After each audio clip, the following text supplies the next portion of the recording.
มาทุกคนมากินขนมคูน้ำกันจืนห้ากันแล้วมึงแม่เต็มถาดเลยใครจะกินเบิดน้อมาเด้อมากินน้ำกันนะเอลินตื่นแล้วบ่น้อเนี่ยอานากินกับนมข้นหวานเนาะเพิ่นน่ะเถอะแซ่บคักก็จิ้มกับช็อกโกแลต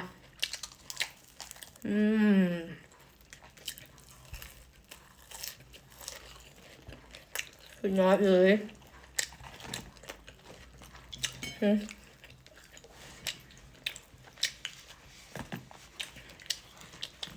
แซ่บคือกันเลยจิ้มหนุ่มกับแซ่บจิ้มช็อกโกแลตกับแซ่บ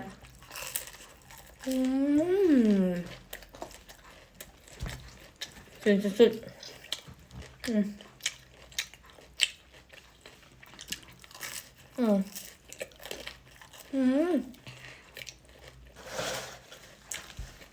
แซ่บคักเข้าไปพี่น้อง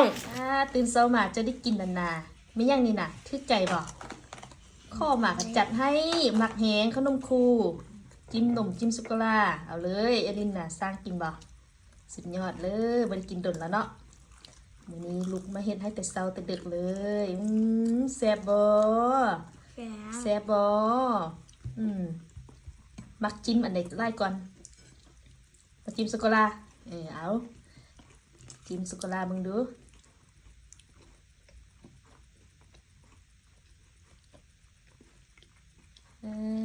เจ้านี่ทึกใจบ่ทึกใจบ่จะตายสุดยอดยกโป้ให้เด้ยกโป้ให้เด้ผู้น้องกินแล้วผู้เอ้ยก็อยากกินแล้วก็อยากถ่ายคลิปคือแม่แม่นบ่